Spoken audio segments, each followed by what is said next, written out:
Hi, everyone. I'd like to introduce someone who I find an extremely interesting guy. I've been following him on one of his YouTube channels for probably around a year now, and he's got some extremely controversial with many people viewpoints about how the world works, how governments try to control people, and how they indoctrinate people. And I have to say that over the course of the last 2 or 3 years since I've been, I would say, broadening my mind, a lot of his views have started to make a lot of sense to me. So I'd like to introduce Jeff Berwick. He's down in Mexico. It's a little sunnier and warmer than where I am now. Jeff, maybe you could just introduce yourself for those of our viewers that haven't come across you before. Give a little bit about your background and how you come to be living the high life down there in Mexico. Sure, I don't think I'm that controversial, but apparently there's a lot of very confused people out there in the world who think I'm controversial because all I'm really saying, for the most part, is that all human interaction should be voluntary and no one should be a slave. I don't know what has gone on for the last few hundred or thousand years in this earth that this is a controversial viewpoint, but there's been others who've said similar things who were very controversial as well at their time and even were killed, people like Jesus. So apparently this is something that continues to happen for a number of reasons. But I was born in Canada and I was basically an entrepreneur. And after the tech bubble crash in 2001, I began to look into how things like the central banks work. And then that opened my eyes a lot. And then I looked into things like Austrian economics, which to me is the only true, real, valid economics viewpoint in the world. All the central banks and all the governments, they're all Keynesians, which is basically communist-style economics, which is absolutely ridiculous. And looked into things like libertarianism and anarcho-capitalism, and really realized that that is the best way that this world could function. And most people have just no idea about it. That's why you say that I'm quite controversial, but really I'm not. Like what I'm saying shouldn't be controversial, but people have been so indoctrinated and so brainwashed by government, by the media. The media is part of the government, by the way, especially there in England. I don't know if anyone notices the British Broadcasting Corporation is the government. I can't believe it's just same in Canada that they have the CBC in Canada. I'm like, I can't believe people watch it. It's like government propaganda. It's like you might as well be in North Korea. And so I just got into all this stuff. So I've been doing the Dollar Vigilante since 2010, where we've been trying to basically look at the markets and finance and investment from an Austrian economics perspective. And we've done incredibly well. We've been into cryptos, Bitcoin since $3, Ethereum at $2, things like that. And started my show Anarchast in 2011, which tries to tell people some of these things that I know about freedom. And then we started Anarchapulco, which is now the world's largest freedom event, which is every February in Acapulco, Mexico, right here. And it's been going on since 2014. So a lot of the stuff I try to do is about waking people up, about getting them information, real good information, not what they're getting from their government propaganda channels. I think that's a real challenge from my own experience, because I think you're a lot more, I don't know if it's the right word, but enlightened. You probably, I've started to kind of wake up, and I don't wish to associate with the woke movement. It's not in any way relating to that, but I feel like you've been kind of doing this for a long time. And you've mentioned probably 12 or 15 different things that I could talk to you about for hours there. They're pretty fascinating, particularly about cryptocurrency is a particular of interest of mine. Perhaps that's how I kind of found out about you in the first place. But when we were speaking before, you mentioned about you're obviously from Canada originally. You now live in Mexico. And when I asked you what was the sort of what were the reasons you moved down to Mexico, one of the things that you mentioned was road pirates. Can you just clarify what you mean by road pirates? Yeah, well, I should just say when I was younger, I was born in Canada, and I spell Canada with a K. It's very socialist, and I realized that the world's a big place, and I didn't want to just live where I was born my entire life. That was just something that never appealed to me. And on top of that, it was incredibly cold. I was from a place I call it Dedmonton, Alberta, Canada, which is it's literally -40 for months at a time, and the summer is like 2 months long, and it's just infested with with mosquitoes. It's literally no one should be living there. It's not a habitable place. So I got out of there pretty much as soon as I could. And the first place I went was Vancouver because it's a little warmer. It actually doesn't even get below zero very often in Vancouver. But I was still, massive extortion rackets in Canada. The government with their taxes and every level of taxes. There's sales tax, there's income tax, there's everything. And then, as I mentioned, you drive down the street a little too fast or a little too slow, or you didn't quite stop at a stop sign. You got these road pirates called police who extort you for money. And so I was pretty much had enough of that sort of life. And as well, a lot of socialist, communist type people in Canada, and they have an absolutely horrendous medical system, which is communist style socialized medical system, which actually essentially killed my mother, and it kills so many people, and it's absolutely horrible and horrendous. So I actually went on a world tour, tried to sail around the world on my boat, and I actually only made it down to El Salvador from Canada. And I sank it. But then I just decided to live out of a backpack for at least a few years and try to see as much of the world as possible. And I went on to about probably close to 100 countries and really realized that the world is not what they tell you on the television programming, particularly the propaganda programming, like the British Broadcasting Corporation in the UK. And was we it have the same you in Canada. who coined the term British Brainwashing Corporation, or was that David Icke? That's pretty good. I actually hadn't heard that one. I should start using that. It I think it might absolutely be is. David Icke. I'd like to take credit myself. Yeah, I can't believe people watch it. Like, it's like being in North Korea, but you have some other options, like with the internet, but people still watch like the North Korean brainwashing corporation and total lies. They just total propaganda and give you a worldview, actually, for the most part, that the world's a scary place and all this kind of stuff. And that's not on purpose, because they want to keep the tax slaves in their tax farms. And they do the same in the U.S. So I just saw a post just today, someone saying Mexico's way better, way more free than the U.S. It's way better lifestyle. And I saw someone post, yeah, but you're going to get killed by the cartels. Well, that's what the propaganda on the television tells you. And they did that on purpose because they want to keep, because all governments look at their citizens as tax slaves and cows, essentially, tax cows.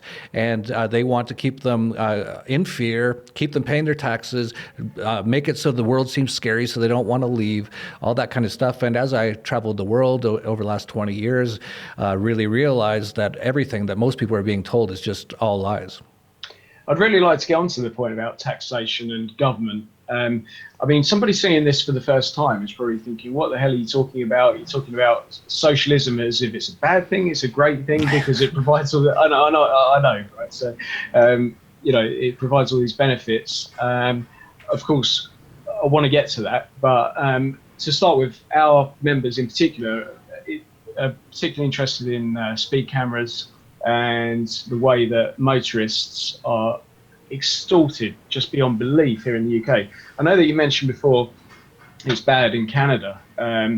Actually, in the US, it doesn't seem too bad. I've been pulled over a couple of times in the US, and you pay them some money and they go away. But over here, if you're caught driving at 34 or 35 miles an hour in a 30 limit, something like that, or 55 miles an hour on the motorway when there's a 50 limit, you not only have to pay a fine, you have points added to your driving license. And when they add up to 12 points, you're banned from driving.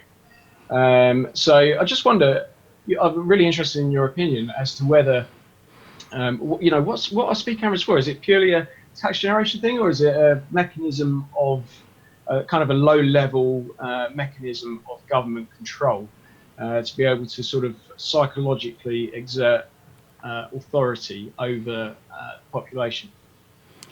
Yeah, it's a number of things, obviously. First of all, anything that the government is in charge of is always horrible, no matter what it is. And so we have the government essentially took over the roads a long time ago, and look at the roads today. They're usually a mess. There's usually massive traffic jams. None of these things would happen if they were privatized. A private company would never want all these horrible things happening. And certainly the private company wouldn't be out extorting people if they went a couple miles an hour too fast or things like that. And if they did, there'd be other competitors who would come in, and people would switch over to their roads.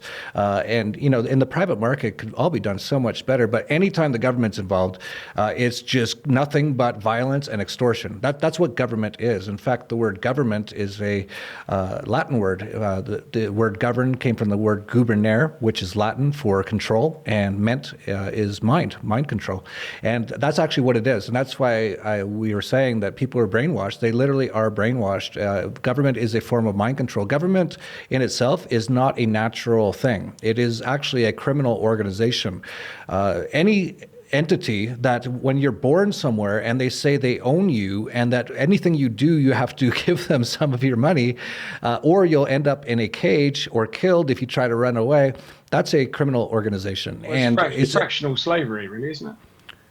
Yeah, it's a form of slavery. Basically what happened was, there used to be full slavery where they would keep people on certain areas, like on a farm, and say, you go and buy a slave and you take them to your place and you wouldn't let them escape and stuff like that. And that was basically 100% physical slavery. And people started to wake up to that quite a bit in the last few hundred years. And the same thing as with things like kings and queens, which I can't believe still exist and people pay any attention, not to mention most of them are satanic pedophiles, but that's a whole other story. But, so they realized a few hundred years ago, oh man, people aren't falling for I found a sword in a rock 1,000 years ago, and now I am your king. The Monty Python movies are so great at pointing out just how ridiculous it is. And so, a few hundred years ago in France and other places, people were like, screw this, we don't want this anymore. And so the people who are basically, running the things, the royalty and things like that, they actually came up with an ingenious idea, and it's called democracy. And they said, okay, so they're waking up and they don't want to be 100% slaves anymore, and they don't want to be ruled by a king anymore. So let's come up with a system where people think they govern themselves, and we'll call it democracy. And every 4 or 5 years, they can go tick a box and vote for somebody, and they will feel like they actually are ruling themselves, which they absolutely are not. It's actually one of the biggest scams that's ever been pulled in human history is democracy. And at the same time, people are also, they were also like, well, how are we going to basically extort and impoverish and keep all these people so that we make money off of them? So they couldn't just do the 100% slavery anymore. There was just too many people who were not cool with that anymore. And so they said, okay, so what we'll do is we'll have this government. We'll say they run it, which is hilarious.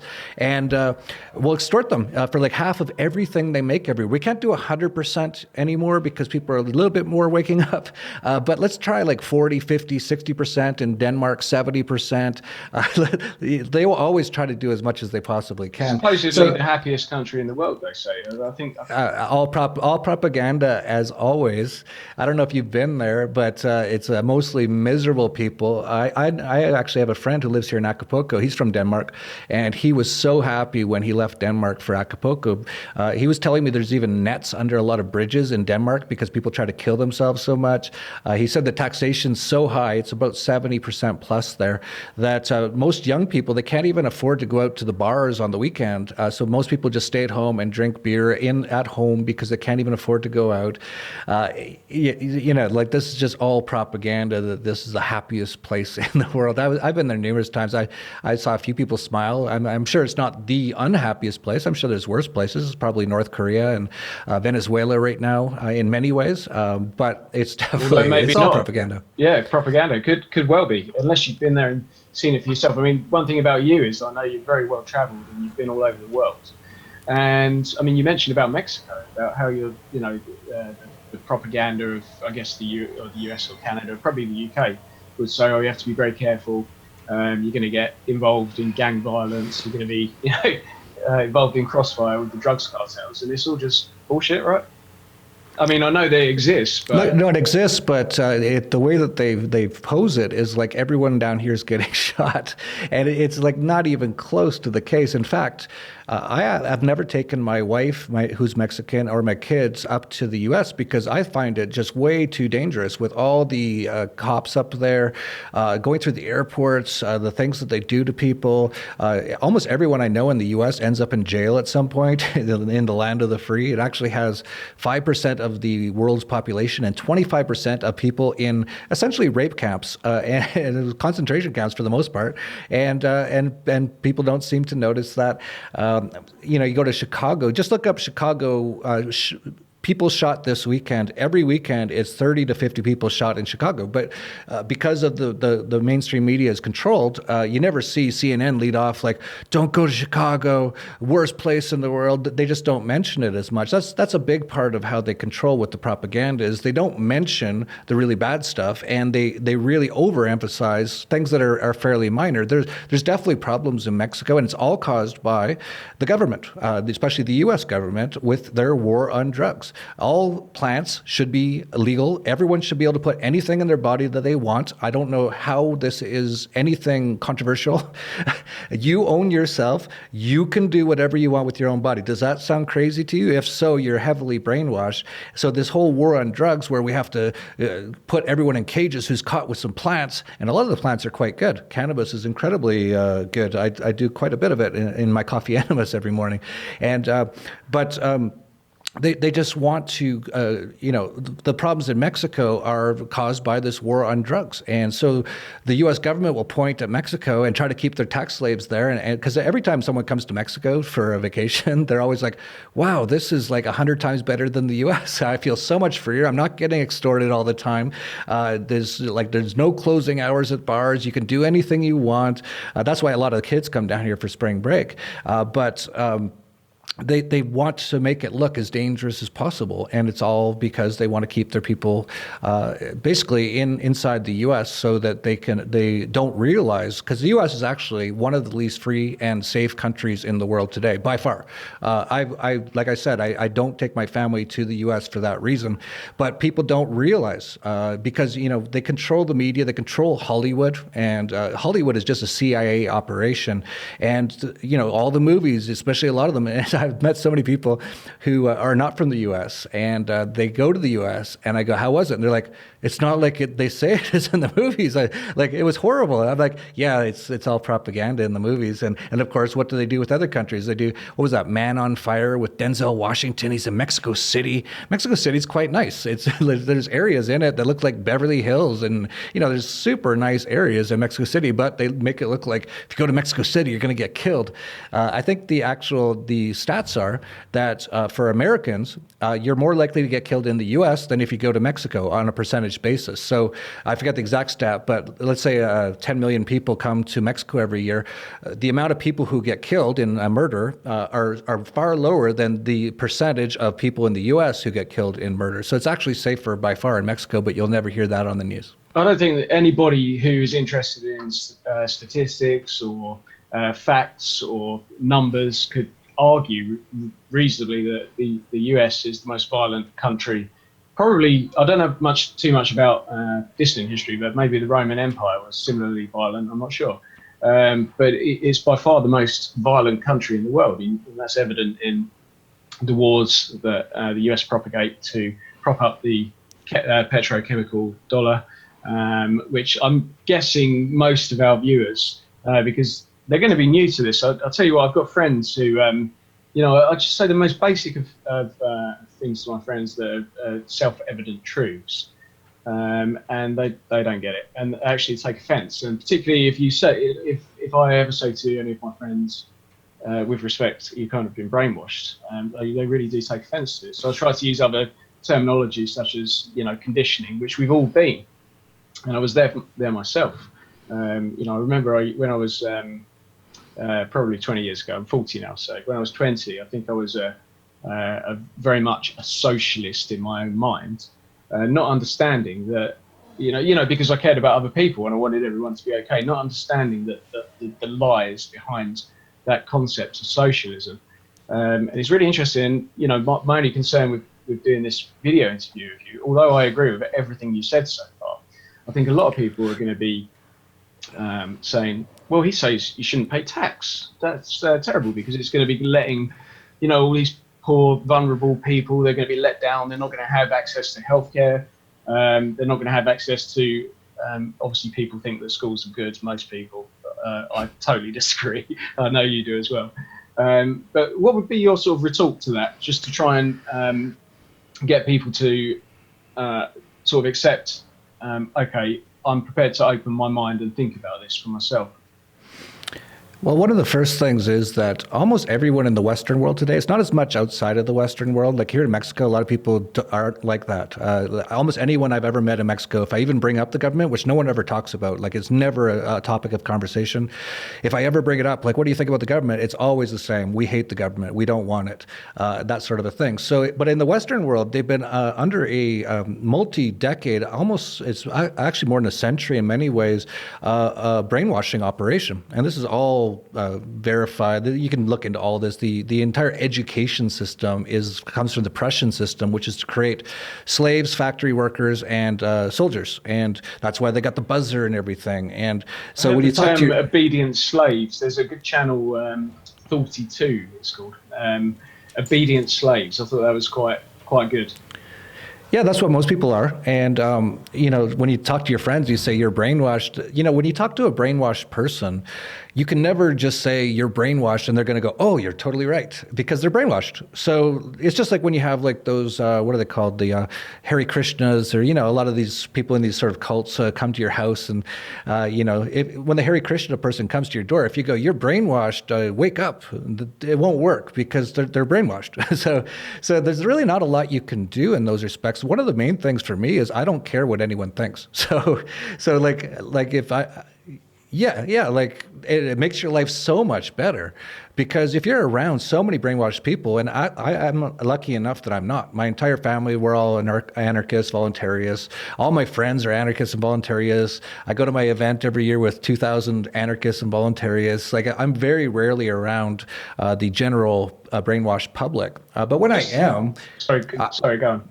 Yeah, I was just going to say, when I am, like if I'm in an airport in Chicago or something, and I somehow get into a conversation with someone and I bring up stuff like this, and they're like, "You're crazy. You got to pay your taxes." I'll just be like, "Okay," I'll just walk away. Like, fine, brainwashed. You might as well be talking to a vacuum cleaner or something. They're basically brainwashed robots. And this is not, if some of the people that you're talking about are watching this at this point, which I doubt, because so many of the things you've heard so far have gone against the things that have been implanted in your brain, that that's why they get really angry. It's called cognitive dissonance. They actually know, because you actually what's true and right in your body, in your heart. We are actually created like that we kind of know what's right and true, sort of like intrinsically and sort of inside of us. But they've done such a good job of implanting things in people's brains through the government schools, indoctrination camps, through the television programming. And it's called programming for a reason. And you can even look up the patents. It's all set up to hypnotize you. That's why when people are watching television, just watch someone watching television. They're like eating chips, like they're in a trance. I've got to tell you, this morning I walked downstairs and my missus was sitting at the table with our little girl, and she was staring at the TV. It was daytime TV, and I sort of sarcastically said, "What's this crap you're watching?" And she seriously said to me, "I don't know." And I said, "Well, what's it about?" And she said, "Oh, I don't know. I was just thinking."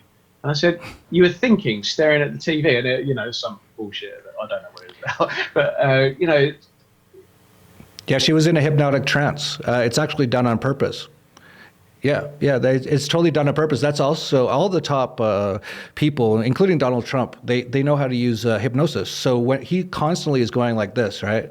That is the 666 sign, but it's also a hypnotic trigger. So he goes, "America is great," with the television programming, it's all done at certain hertz. They got the flashing stuff. It actually puts you into a trance. He's actually implanting stuff into your brain when he's doing that, and he knows he's doing that. They've all been trained that way. In fact, I knew one of the top hypnotists in the world, and I said, he goes, "I give private classes and I make a lot of money." I'm like, "Well, who are your clients?" He's like, "It's all politicians and preachers." So they all know that's how you control people. And the television programming is actually done in a way, especially with the flashing signs and lights and colors and symbols, that's done to put you into a trance. So what I was going to say earlier is, if you found a lot of what I said so far is really makes you angry, and you're still watching, which I have to give you props for, because most people will have turned it off by now because it will be too difficult.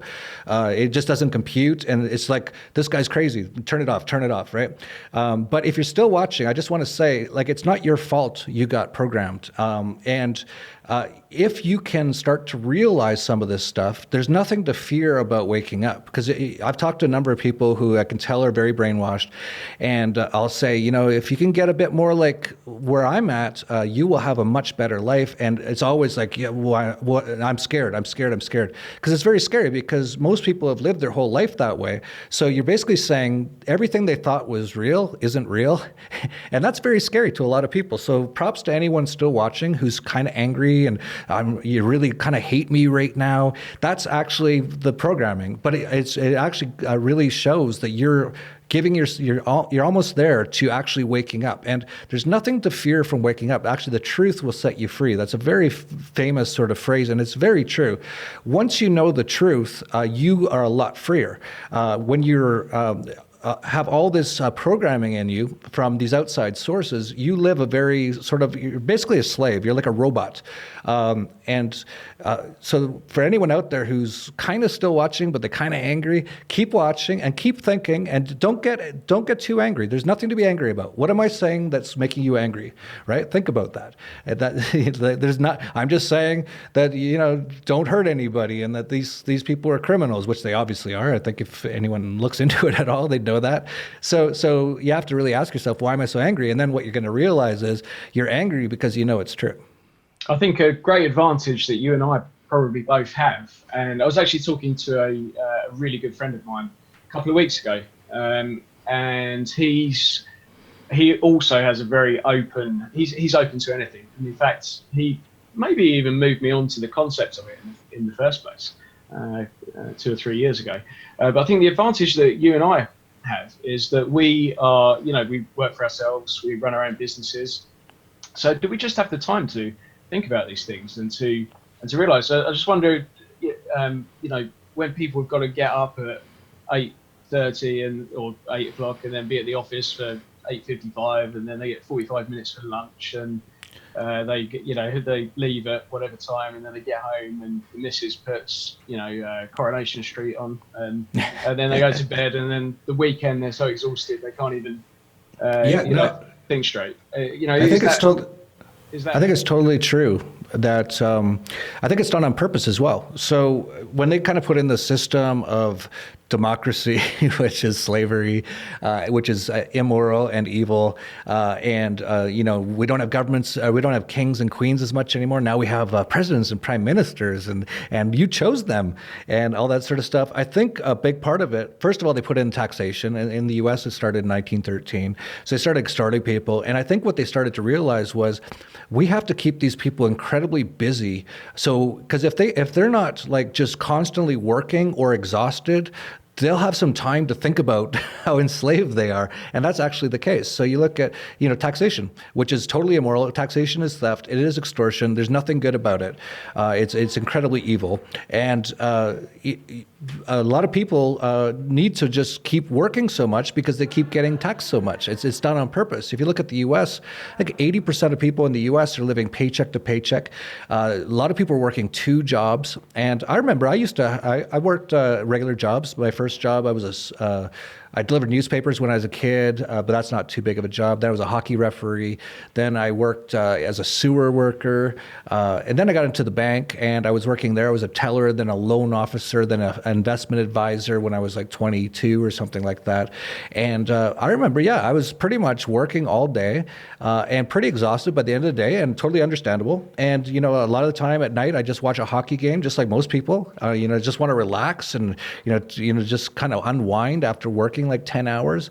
And I didn't at the time, but a lot of people just have some beers, kind of numb the day, fall asleep, and just start over again. So you're right that it's actually done on purpose, that most people are just kept running so fast that they don't have time to even think about some of these things. And looking back at my own perspective, I wasn't like this when I was working at the bank. In fact, it was only after I started my first company and then actually sold that company. And then I actually had some time. That's when I decided to travel the world. That's when I started to realize a lot of these things. So that's probably one of the main issues, and it's done on purpose, is they keep everyone just running constantly so they never have time to even think about what's going on.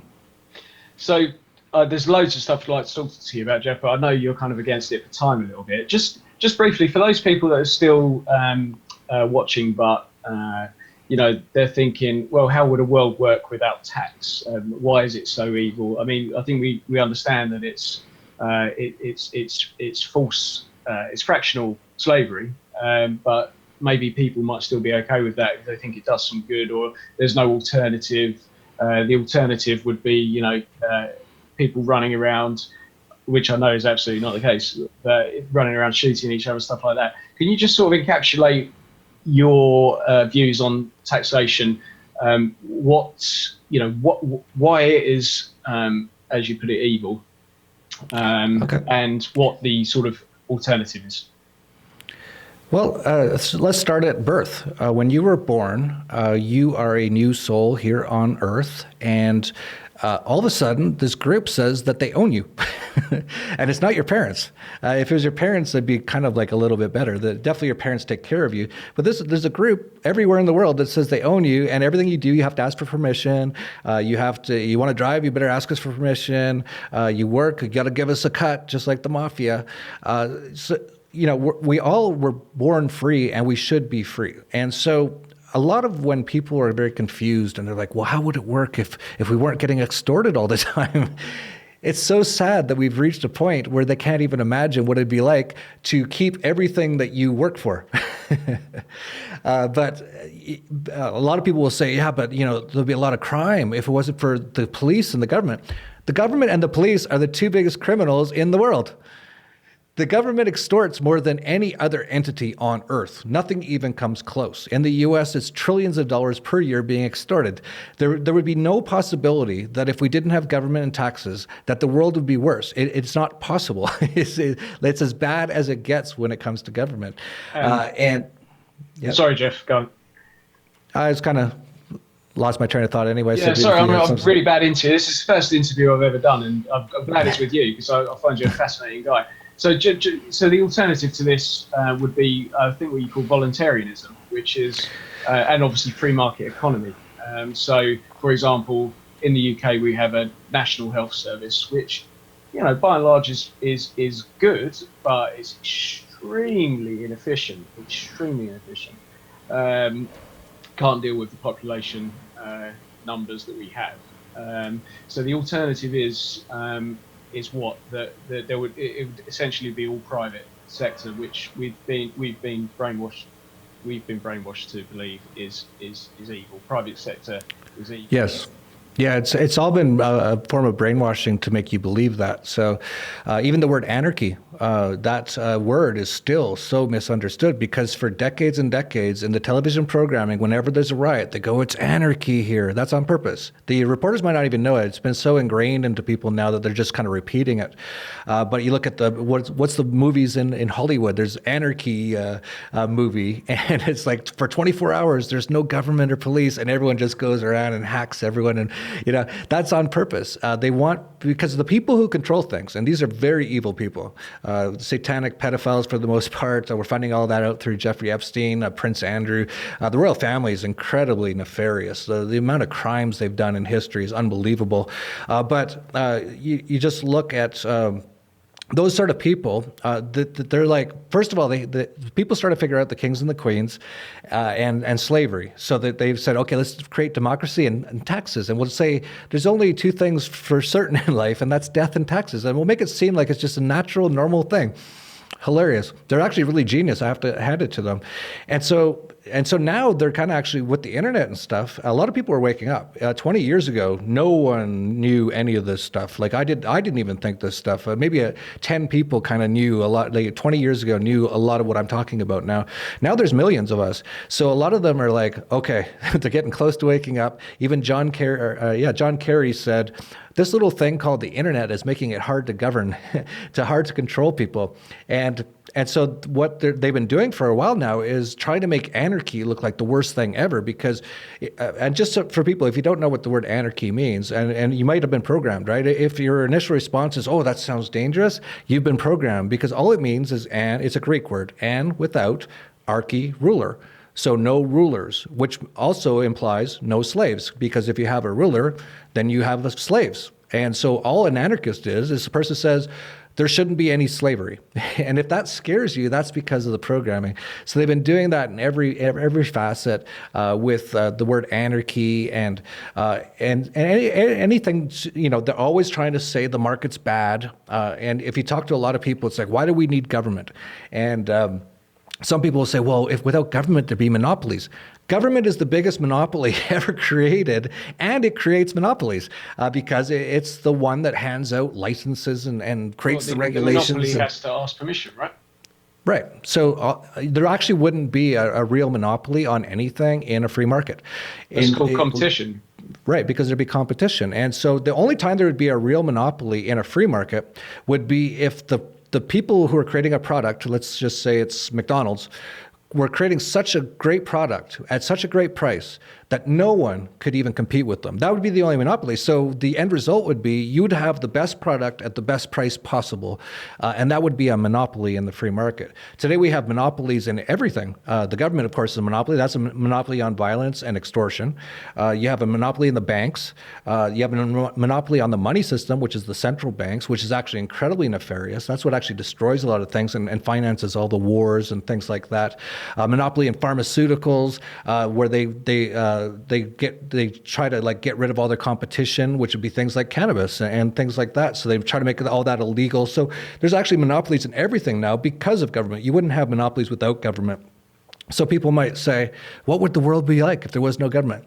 Well, first of all, we're probably not going to reach that world unless enough people wake up to what I'm talking about. And we're still a ways away from that. And so but if we do, and it's going up almost exponentially right now, and this is why they're trying all the internet censorship right now. People like me and everyone I know are getting kicked off of YouTube, Facebook, everywhere because we're waking too many people up. But if enough people woke up, all that would happen is everyone would just stop paying taxes. They'd stop obeying the police officers, which is overseers from the plantation. They just changed the name. Those are the people who extort and keep everyone in line for the power elite. And so they'd stop paying taxes. They'd stop paying attention to the police, and they just go along in their day-to-day lives. And in actuality, very quickly, everything would be so much better. Even talked about socialized medical system. I'm from Canada, and we have the similar system, and it's absolutely terrible in my opinion. My mom actually was basically killed by the system. First of all, the doctor gave her the flu shot, which if you don't know about vaccines, check out the movie Vaxxed. That actually paralyzed her, and she had to wait months to go back to the doctor because in Canada it's a socialized system, so nothing's efficient, as you pointed out, and you have to wait months. And finally went back, and he said, oh, that just happens sometimes, and there's government regulations and rules that you can't sue vaccine companies in the U.S. at the very least, and in Canada. And so she couldn't do anything. And she was in a wheelchair until she died, basically. Even when I went to, I had some health, I had some injuries and stuff like that. You never go see a doctor. It'd be almost impossible. It's usually a month or two wait list where I was from. So you'd have to go sit in the emergency room and, it'd be like 12 hours in there. People are dying and all this kind of stuff just because you need to get some stitches and stuff, right? So it's absolutely heinous. But in a private system, like here in Mexico, it's unbelievable how good it is. And it's so cheap because it's a market system. So, when I had to go once about 4 years ago to a hospital in Acapulco, I had some sort of intestinal bug, sort of like a stomach bug, and I couldn't get rid of it. And I'm so, like a typical man, I'm so stubborn about these things that I wouldn't go to the doctor or the hospital until I couldn't even walk. So I got to the point where I'm in bed and I couldn't get out of bed. And my wife's like, that's it, I'm calling a doctor. And in Mexico, the doctors will just come straight to your house. There's no rules, regulations, or anything, and they're all competing. So it's very cheap. I think it was like $40. He came. He's like, oh, you're in rough shape. Gave me an IV right away in my apartment. That had me feeling a lot better so I could at least walk to the hospital. He's like, you got to go to the hospital. We got to get you checked because this isn't good. And I went to the hospital. It was a private hospital, of course, and it had like a red carpet. There was no one there. It was only 3 people in the hospital.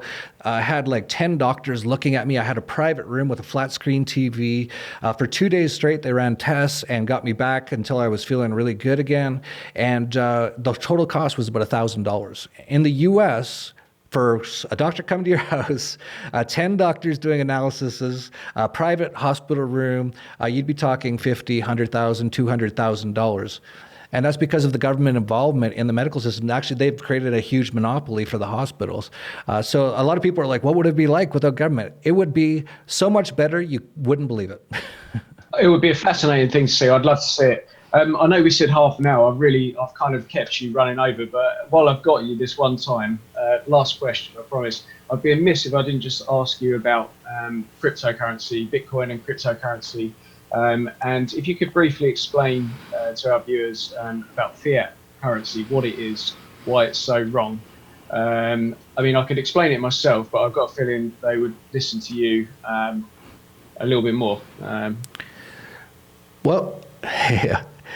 Well, a lot of people are using things like pounds and dollars today. Those are just pieces, you've been brainwashed, so, you might not know this, but those are pieces of paper with dead criminals, and some of them alive in the UK, like the Queen, printed on them, and they supposedly have value. And they used to actually be tied to gold and silver in both the dollar and the pound. That's why actually it's called a pound. It used to be like a pound of, I forget exactly what it was, but it was a weight of precious metals. And over the years, on purpose, they actually got central banking, by the way, is a tenet of communism. So the Bank of England, the Federal Reserve, they're all communist-style central planning agencies, and they actually took over control of the money system. And this actually started with the Rothschilds in the 1700s. He was quoted as saying, "I care not who makes the laws as long as I control the money." And they still to this day control the money, the Rothschilds and numerous other families that you probably never heard of. And they actually control the money. So they can print up as much money as they want. They can give it to all their friends, and they do all the time. If we did it, it'd be called counterfeiting. If they do it, it's called quantitative easing, or just regular central bank operations.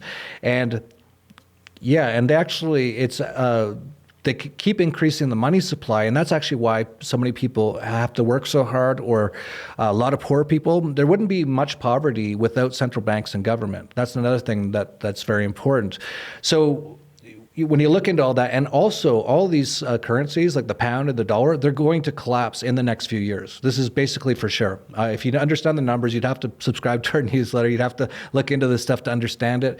But they're going to all go to zero quite soon, because they're based on nothing, and they're printing up so much of it, we're going to go into a hyperinflation. So why cryptocurrencies? Cryptocurrencies are a private currency that isn't controlled by a government or a central bank, and it's not even controlled by anyone. And that's the beautiful thing about it. And a thing like Bitcoin has a limited supply, which is, when it comes to money, the most important thing is it has a limited supply. And that's why central banking, one of the reasons it's so bad, is the US, for example, has tripled the money supply in the last 10 years. That's what's causing so many problems. That's what's financing all the wars. That's where all these politicians are getting so rich. It's all from that sort of a thing. With a thing like cryptocurrency, it's a private, free market, open source money that currently is worth about $10,000. In fact, the US dollar and the pound have been collapsing compared to Bitcoin over the last 10 years. I expect that trend to continue.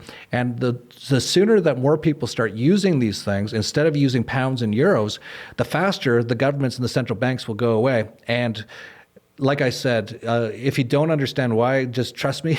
If central banks go away, the world would be such a much better place. They are one of the biggest reasons for all the horrors in this world, and that's all the wars. Almost all these wars are all actually started by the bankers. If you look into this stuff enough, the governments, the road pirates, the extortion, that would all have to go away if you stopped using their money. And so, if you haven't even thought about it yet, just start looking into it. Just start using it. Maybe buy 20 pounds of Bitcoin and just see. Once you see it and how it works, a lot of people go, "Oh my God, this is so much better than my bank account," where they freeze my card all the time. They call me, they ask me what I'm doing with my money, all that kind of stuff. You actually can take control of your own money and be your own bank for the first time in human history.